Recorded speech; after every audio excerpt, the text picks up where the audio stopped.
మా ఛానల్స్ లో వ్యాపార ప్రకటనలు ఇంటర్వ్యూల కొరకు మాకు వాట్సాప్ మెసేజ్ చేయండి 7799978978.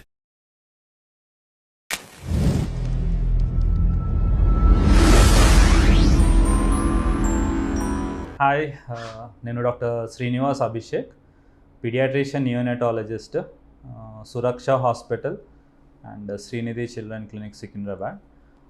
తరచుగా చాలామంది పేరెంట్స్ నా దగ్గరికి వస్తూ ఉంటారు, తన పసికందు చాలా ఏడుస్తుంది అని. అండ్ వాళ్ళు చాలా యాంగ్షియస్ ఉంటారు అండ్ చాలా గిల్ట్తో ఉంటారు, ఏమైనా వాళ్ళు జస్టిస్ చేయలేకపోతున్నారేమో బేబీ ఏడుస్తుంది అట్లా అనేసి. అయితే దీనికి యూజువల్గా మోస్ట్ కామన్ కాజ్ ఏంటి అంటే ఈవినింగ్ కోలిక్ అంటాము, అంటే జస్ట్ కోలిక్ అంటాము, ఇన్ఫెంట్ కోలిక్ అని. దీనికి కారణాలు చూస్తే ఏంటి అంటే మెయిన్గా దీన్ని డయాగ్నోసిస్ ఆఫ్ ఎక్స్క్లూజన్ అంటారు. అంటే ఏంటి అంటే ఇతరాత్ర కారణాలు ఏదైతే ఈ పసికందులు ఏడవడం ఏంటి అంటే యూజువల్గా ఈ ఈవినింగ్ కోలిక్ అన్నది 6 వారాల నుంచి 4 నెలల వరకు తరచుగా చూస్తుంటాం. అండ్ దీనికి రూల్ ఆఫ్ 3 అంటుంటాం. అంటే ఏంటంటే ఈ బేబీస్ రోజు ఒక 3 గంటల వరకు కంటిన్యూస్గా ఏడుస్తుంటారు అండ్ 3 రోజుల వరకు వారంలో ఏడుస్తూ ఉంటారు. ఇది ఆల్మోస్ట్ నెలలో 3 వారాల వరకు కంటిన్యూ అవుతుంది. సో ఈ రూల్ ఆఫ్ 3 అన్నది యూజువల్ చూస్తుంటాం. అండ్ కారణాలు ఏంటంటే ఫిజియలాజికల్ కారణాలు. ఫస్ట్ ఫిజియలాజికల్ అంటే దీన్ని రూల్ అవుట్ చేసుకోవాలి. ఫిజియలాజికల్ అంటే ఏమైనా డైపర్ ఏమైనా చేంజ్ చేయాలా, లేకపోతే ఏమైనా ఆకలితో పాల కొరకు ఏడుస్తున్నారా, అండ్ వేరే కారణాలు అంటే పెథలాజికల్ కారణాలు. పెథలాజికల్ అంటే ఏమైనా కార్డియక్ ప్రాబ్లమ్స్, ఏమైనా హార్ట్లో ప్రాబ్లమ్స్ ఉన్నాయా, లేదంటే ఏమైనా రెస్పిరేటరీ ఇన్ఫెక్షన్స్, బ్రాంక్యోలైటిస్, నిమోనియా ఇట్లాంటి కారణాలు. దాని తర్వాత ఏమైనా ఇన్ఫెక్షన్ ఉందా, జ్వరం ఉందా, సెప్సిస్ అంటుంటాం, ఇట్లాంటివి ఏమైనా ఉన్నాయా అన్నది చూసుకోవాలి.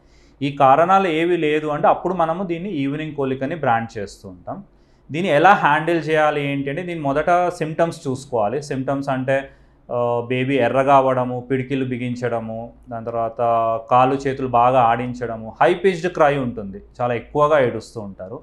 అండ్ దీనికి మేనేజ్మెంట్ ఎట్లా చేయాలి అంటే మెయిన్గా దీని కాజ్ని మనం ట్రీట్ చేస్తూ ఉంటాం. అంటే ఒకటి ఏంటి అంటే ఒక్కొక్కసారి పౌడర్, ఎవరైతే బేబీస్ తల్లిపాల మీద కాకుండా పౌడర్ పాల మీద, ఫార్ములాల మీద ఉన్న వాళ్ళకు ఇది ఎక్కువ చూస్తుంటాం. సో తల్లిపాలు ఇవ్వడానికి ట్రై చేయాలి ఎక్కువగా, అండ్ ఈ పౌడర్ పాలు అన్నది అవాయిడ్ చేయాలి. అండ్ ఏమైనా లైట్స్ ఏమైనా మరీ బ్రైట్గా ఉన్నాయా, సో డిమ్ లైట్స్ అన్నది ఒకటి చూసుకోవాలి రూమ్లో. దాంతో ఏమైనా మరీ నాయిజీ సరౌండింగ్స్ ఉన్నాయా, సో ఎప్పుడైనా సరౌండింగ్స్ కొంచెము కామ్గా ఉండాలి. అండ్ ఏమైనా పాసిబుల్ అయితే ఇప్పుడు కొత్తగా ఎవిడెన్స్ ఏంటంటే సూతింగ్ మ్యూజిక్ పెడితే బేబీస్కి మంచిగా పడుకుంటారు అనేసి, ఎక్కువ ఏడవరు అనేసి.